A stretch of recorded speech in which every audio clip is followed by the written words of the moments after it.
Hello, today I present to you an extremely attractive application for music lovers. It's completely free.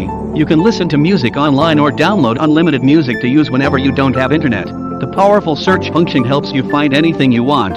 Trust me. It's hard not to find what you're looking for because the search function is really powerful. Application download link is attached in the description of the video. I'm pretty sure you'll like it. Thanks.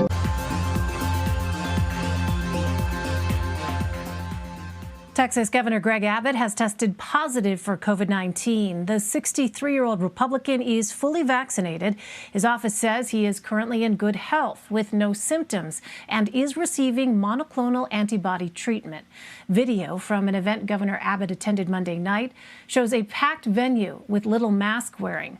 His office says everyone he has been in contact with today has been notified. Governor Abbott's diagnosis comes as he and Florida Governor Ron DeSantis are at odds with some school districts over mask mandates. Abbott had restricted local entities from putting mask mandates in place. Governor DeSantis also issued an executive order banning schools from requiring masks. He's threatening to pull funding from districts that defy his directive. The mask debate comes as the Delta variant ravages both states and young children enter the new school year unvaccinated. For more, I want to bring in Jim DeFede and Renuka Rayasam. Jim is an investigative reporter for our CBS Miami station, WFOR, and Renuka is a Texas correspondent covering politics, policy, and healthcare for Politico. Welcome. It's good to see you both. Jim, you recently spoke with the teachers union presidents in both Miami-Dade and Broward counties. Now, the Broward School Board has already decided to require masks inside the classroom despite the governor's wishes.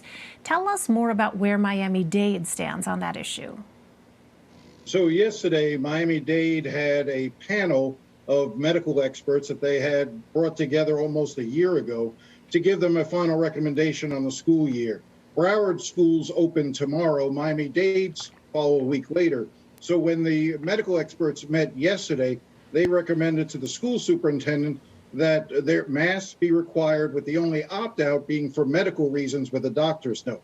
The superintendent says he'll support that.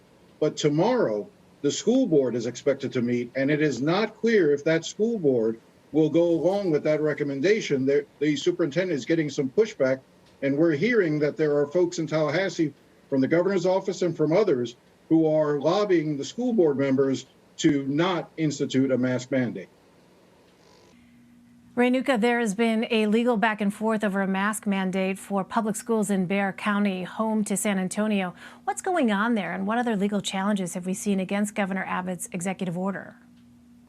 Sure. So the Texas Supreme Court has said that Governor Greg Abbott's order banning local school districts and local governments from instituting mask mandates can stand for now. But then we have courts across the state, like the one you mentioned in Bexar County and San Antonio, that said schools can go ahead with some of these mask mandates and local officials can do this. And so at the moment, you have this just incredibly confusing patchwork of local regulations. You see a lot of cities and school districts in the state defying Greg Abbott's order and instituting mask mandates. I'm here in El Paso County, where school has already started, and the school district just said that they were going to make students and teachers wear masks to school. Well, Jim and Renuka, I want to take a closer look at the decision-making on masks. Why do governors in both Texas and Florida feel confident in their directives? Jim, I want to start with you because, I wonder both from a scientific data perspective, from a political perspective, what are those factors that appear to have influenced the decisions that were made on that in your state, Jim?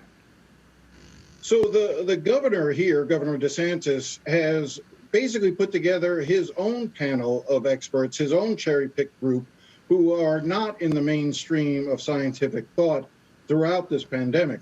And so he's picking who he wants to listen to and has been railing against Dr. Fauci. In fact, his re-election campaign is selling beer koozies and other items that sort of talk about don't Fauci my Florida, and essentially also saying, you can't drink a beer through a mask. This is the level of products that are being sold on the governor's website. So part of it is, though, that DeSantis, I think, is the victim of his own success. Early on, he took a different tact in the pandemic than Governor Cuomo did by shutting down the nursing homes and locking them down. That proved to be the right strategy. But now he's doubling down on a new strategy, which seems catered towards more of a political point of view than a health point of view. And it plays very well among conservatives, let parents decide, as opposed to following the science, which says that masks do in fact work. And Renuka, what about in Texas? What's behind the decisions being made there with Governor Abbott? And, how do you think this recent turn of events may or may not affect his own way of viewing this, being diagnosed now with COVID-19? Right. I mean, so here in Texas, things are slightly different than what you described in Florida, Jim. And so Greg Abbott is talking to experts. I spoke to some of those experts, Mark McClellan, some people who know what they're talking about when it comes to the science of COVID. But Abbott is being pushed into a corner when it comes to his reelection campaign next year. I think he's in a dominant position now, but he's facing 3 Republican primary challengers, and they are all hammering him over this issue of mask mandates and COVID restrictions. And so this is, Abbott's way of boxing out some of those competitors, those Republican primary challengers on the right, to say that, as you mentioned, this is a popular conservative message to say that you're against masks and that you should let parents decide. And we've heard Greg Abbott say that a lot, that it should be about personal responsibility and individual decision making as opposed to a mandate from a school district or a local official. And that's definitely playing well to his conservative primary base at the moment. I think the recent diagnosis definitely throws a wrench in that. I think, my sense of what I've seen, even from a year ago when we saw former President Trump get COVID, Abbott has been vaccinated. He's been tested daily. He's being treated right now. I think this will likely be a case for him to say, hey, I haven't shut things down in my own office and I'm going to be okay.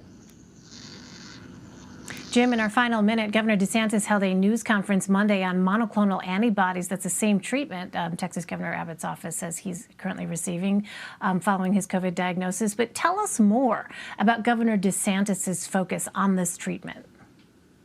This is truly interesting because what you're seeing is he's now taking the view that essentially people are going to get COVID. And the question becomes, what do we do when they get it?